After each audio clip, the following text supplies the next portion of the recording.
السلام علیکم ناظرین، پروگرام ویژن بائی راجہ عاطف ذوالفقار کے ساتھ آپ کی خدمت میں حاضر۔ ناظرین، خبروں کا ایک ہجوم ہے جی، ادھر ادھر سے ہر طرف سے خبریں ہی خبریں، تو ہم نے کہا کہ چلیں سب پہ تو نہیں بات کی جا سکتی، لیکن چاند ایک پہ تو آپ سے بات کی جا سکتی ہے۔ کچھ تھوڑی سی آپ کو اپڈیٹ دیتے ہیں، کچھ تھوڑا سا آپ کو تجزیہ دیتے ہیں کہ ہو کیا رہا ہے جناب اس ملک میں۔ تحریک لبیک پاکستان نے جناب وہ دھرنا دیا ہوا دے رکھا تھا 3-4 روز سے لاہور میں، اور آج انہوں نے اعلان کر دیا اسلام آباد کی طرف مارچ کا جی۔ کل جمعے کے روز وہ اسلام آباد کی طرف مارچ اپنا سٹارٹ کریں گے۔ یہ ٹی ایل پی کی کہانی کیا اور اب کیا ہونے جا رہا ہے، اس پہ بات کریں گے۔ پھر ہم بات کریں گے کہ جناب D G I S I جو مجوزہ ہیں، جو آئی ایس پی آر کی طرف سے اعلان کیے گئے لیفٹیننٹ جنرل ندیم احمد انجم صاحب، ان کی ملاقاتیں ہوئی جناب آرمی چیف سے اور پھر پرائم منسٹر صاحب سے، اس پہ بات کریں گے۔ پھر جناب خاتون اول کے حوالے سے بہت ساری چیزیں سامنے آ رہی ہیں، مطلب ان کے حوالے سے بہت ساری چیزیں آج سامنے آ رہی ہیں، مطلب کہ ان کے حوالے سے بہت سارے لوگ ان کی حمایت میں جو بات کر رہے ہیں ان کی میں بات کر رہا ہوں کہ شہباز گل صاحب اور بہت سارے لوگ تنقید کر رہی ہیں، خاتون اول کا نام لیا جا رہا ہے، حالانکہ پتہ نہیں، مجھے تو نہیں لگتا ان کا کسی نے نام لیا ہے۔ پھر جناب ہم بات کریں گے کہ ایک طرف مہنگائی بڑی شدت سے بڑھتی جا رہی ہے، حکومت کا رویہ کیا ہے، حکومتی عہدیداروں کا کیا رویہ، اور پھر حکومت جو ہے وہ قوالیاں کروا رہی ہے۔ تو اس سے پہلے کہ ہم اپنے پروگرام کو آگے بڑھیں، آپ سے گزارش ہے کہ اگر ابھی تک آپ نے ہمارا چینل سبسکرائب نہیں کیا تو پلیز کر لیجئے، اور ساتھ ہی بیل آئیکن بھی دبا دیجئے تاکہ جو ہی ہمارا کوئی نیا پروگرام اپلوڈ ہوتا ہے تو اس کا نوٹیفیکیشن فوری طور پر آپ کو موصول ہو سکے۔ پروگرام کا باقاعدہ آغاز کرتے ہیں جی۔ تحریک لبیک پاکستان جس پر پابندی کی سفارش کابینہ نے کی ہوئی ہے لیکن ابھی تک اس پر عمل درآمد نہیں ہوا، وہ اب انہوں نے پھر اعلان کر دیا ہے کل اسلام آباد کی طرف مارچ کا۔ اس سے پہلے آپ کو یاد ہوگا کہ جب معاملہ ہوا تھا فرانس کے سفیر کو نکالنے کا، پہلے حکومت ایک معاہدہ کیا، پھر وہ پورا نہیں کیا، پھر دوبارہ انہوں نے لاہور میں جو احتجاج وغیرہ کیا، پھر وہ پولیس کی اور ان کے درمیان جھڑپیں ہوئی، بہت ساری انسانی جانوں کا ضیاع ہوا، اور اب ایک بار پھر یہ معاملہ سامنے آیا ہے۔ اور لیکن اس دفعہ جو ان کا مطالبہ ہے وہ مطالبہ فرانس کے سفیر کے حوالے سے نہیں ہے، وہ حافظ سعد رضوی جو اس کے سربراہ ہیں، خادم حسین رضوی مرحوم کے جو صاحبزادے ہیں، ان کی رہائی کے حوالے سے وہ کہہ رہے ہیں کہ جناب ہمارے جو لیڈر ہے اس کو رہا کیا جائے۔ اور حکومت جو ہے وہ بڑی عجیب و غریب مخمسے کا شکار ہے، وہ کہتے ہیں نہ نگلے چین نہ اگلے چین۔ تو جو تحریک لبیک والے ہیں وہ کہتے ہیں کہ ٹھیک ہے ہمارا لیڈر ہے، اس نے کچھ کیا، اس کے خلاف مقدمہ درج کرو، عدالت میں کیس لاؤ، لیکن یہ کیا بات ہوئی کہ جناب عدالتوں کے بیچ میں بھی آپ جا کے کچھ نہیں بات کر پاتے اور ان کو رہا بھی نہیں کر رہے۔ تو اس حوالے سے جو ہے وہ خاصی ٹینس صورتحال ہے، لیکن اس میں جو سب سے زیادہ غیر مناسب رویہ وہ ہم اس بندے کا ہے جس کو سب سے زیادہ ذمہ دارانہ رویے کا مظاہرہ کرنا چاہیے، اور وہ رویہ ہے جناب شیخ رشید احمد وفاقی وزیر داخلہ صاحب کا۔ کیونکہ پہلے بھی جو کچھ بھی ہوا شیخ صاحب اس میں شامل تھے اور پھر سارا کام خراب ہوا، اب انہوں نے جو ہے وہ اعلان کیا کہ ہم پرامن مارچ کریں گے، لیکن یہاں شیخ رشید احمد صاحب نے جو دھمکانا شروع کر دیا کہ جناب وہ قانون ہاتھ میں لیں گے تو پھر قانون ان کو اپنے ہاتھ میں لے لے گا، کچھ اس قسم کی باتیں کر رہے ہیں، یعنی کہ وہ جلدی پہ تیل چھڑکنے کا کام کر رہے ہیں۔ ویسے تو بڑے عجیب سے لگتا ہے ان کے منہ پہ قانون کی حکمرانی کی بات کرنا، کیونکہ یہ وہی شیخ رشید صاحب ہیں جو دھرنے میں جا کے کہا کرتے تھے مار دو، جلا دو، آگ لگا دو، اس قسم کی باتیں کرتے تھے۔ چلیں اللہ کی شان ہے، اب وہی قانون کی حکمرانی کی باتیں کرتے ہیں، لیکن وزیر داخلہ کو بہرحال ایسی بات ہی کرنی چاہیے۔ یہاں پہ جو ایک ساری سچویشن آپ کو بتاتا ہوں کہ شیخ رشید احمد صاحب کا ایک اور معاملے سے بڑا تعلق ہے۔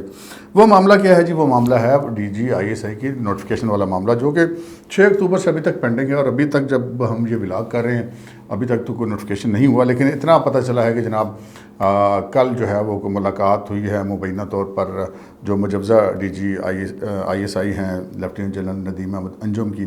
پہلے سنا ہے ان کی آرمی چیف سے ملاقات ہوئی، پھر ان کی پرائم منسٹر صاحب سے ملاقات ہوئی، اس کے بعد پھر ان کی آرمی چیف سے ملاقات ہوئی، لیکن شیخ رشید احمد صاحب کو جو ہی ان ملاقاتوں کا پتہ چلا تو وہ سارا کام کاج چھوڑ چھاڑ کے دوڑ کے پرائم منسٹر ہاؤس پہنچے۔ اب وہ دوڑ کے کیوں پہنچے؟ انہوں نے جا کے پتہ نہیں کون سی تلوار چلانی تھی۔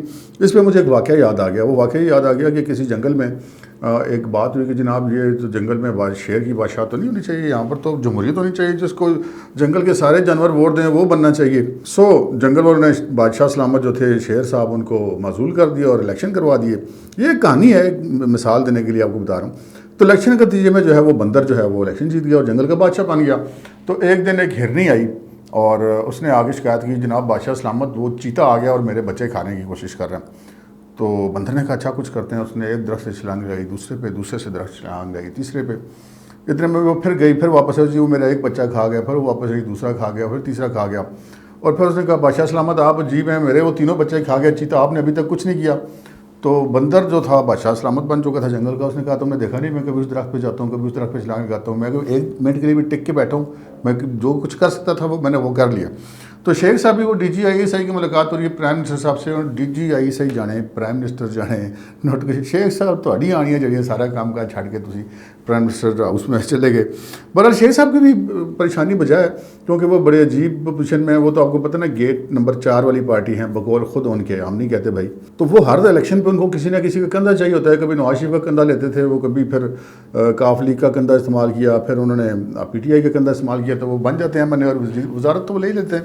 تو اس دفعہ وہ جو ہے وہ بڑی عجیب پریشانی میں کہ اگر اگلے الیکشن میں جو ہے وہ پی ٹی آئی جو ہے وہ بلو آئیڈ پارٹی نہ ہوئی تو پھر شیخ صاحب کا کیا بنے گا. کیونکہ جو میں چونکہ خود پنڈی کا رہنے والا ہوں, تو جو میری ذاتی معلومات ہیں شیخ صاحب کا 5 سے 8 ہزار کے قریب ذاتی ووٹ ہے. لیکن جو پولنگ کی ریشو اب جا رہی ہے اور جتنے حلقوں کی تعداد ہوگی ان کو اپنی ضمانت بچانے کے لیے کم از کم 20,000 ووٹ کی تقریباً میں بات کر رہا ہوں ووٹ کی ضرورت ہوگی. تو اس دفعہ اگر یہ ایسا نہ ہوا تو پھر کیا ہوگا, کیونکہ نواز شریف صاحب کا کندھا تو ان کو ملے گا نہیں, اور عمران خان صاحب کا جو کندھا ہے وہ پتہ نہیں اگلے الیکشن میں ان کے لیے کوئی فروٹفل ہوگا ہی نہیں. سو اس وقت شیخ رشید احمد صاحب کے ہیں جو سیاست مکمل طور پہ داؤ پہ لگی ہوئی ہے.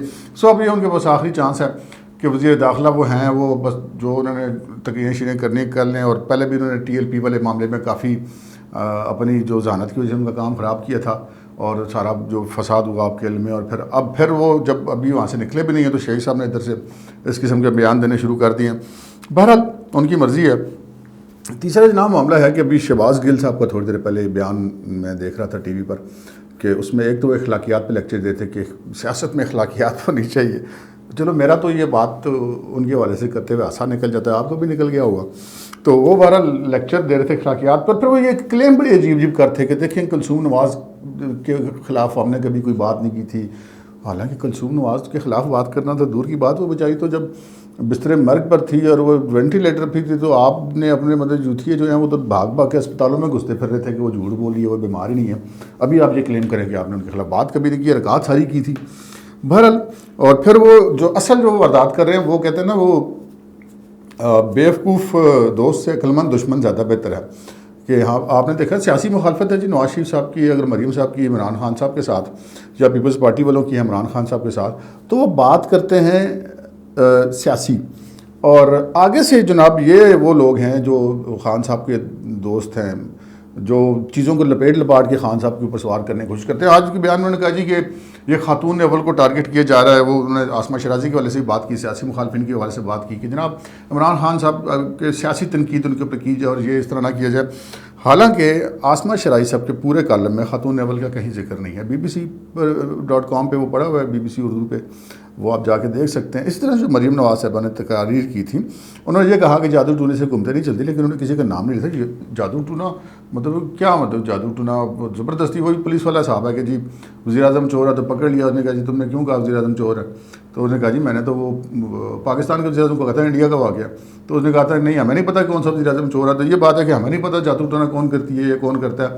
تو جادو ٹونا تو لوگ پتہ نہیں کس کس کے پاس جاتے ہیں کرانے کے لیے. تو یہ آپ سارا کچھ کھینچ کھانچ کے ادھر کیوں لے کے جاتے ہیں؟ شہباز گل صاحب ویسے تسی بھی بہت ہی زبردست قسم کے ہمدرد عمران خان صاحب کے.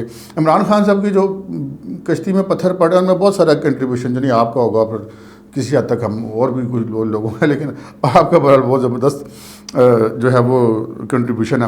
دوسری طرف مہنگائی جناب بڑی شدید ہوتی جا رہی ہے, اور ہمارے جو دوست ہیں صابر شاکر صاحب انہوں نے جو بات کی ہے آج, وہ جو گورنر اسٹیٹ بینک انہوں نے بھی کی, دیکھیں جی اگر ڈالر کا ریٹ اوپر پڑ رہا ہے تو بیرون ملک پاکستانی کو کتنا فائدہ ہو رہا ہے. تو اس لیے ان کا سارا زور بھی ہے جی وہ باہر والوں کو ووٹ کا حق دیں تاکہ ان کو پتہ ادھر سے ووٹ مل جائیں گے. ادھر جو 22 کروڑ لوگ ہیں انہوں نے تو ان کو ووٹ دینا کوئی نہیں ہے, کیونکہ یہاں پہ جو درگت بن گئی ہے پاکستانیوں کی مہنگائی کے ہاتھوں. اور خان صاحب کو دیکھیں نا, چونکہ وہ انٹرٹینر ہیں, کریکٹر ہوتے ہیں, اور یہ سارے لوگ انٹرٹینر ہی ہوتے ہیں, پبلک کو انٹرٹین کرتے ہیں, چھکے مارتے ہیں, بالنگ کرتے ہیں, وکٹیں لیتے ہیں. جو تماشائی ہیں وہ محظوظ ہوتے ہیں. پہلے صرف اسٹیڈیم والے ہوتے تھے, زمانہ ترقی کر کے لائیو میچ جانے شروع کر, لوگ گھر میں ہی بیٹھ کے محظوظ ہو جاتے ہیں.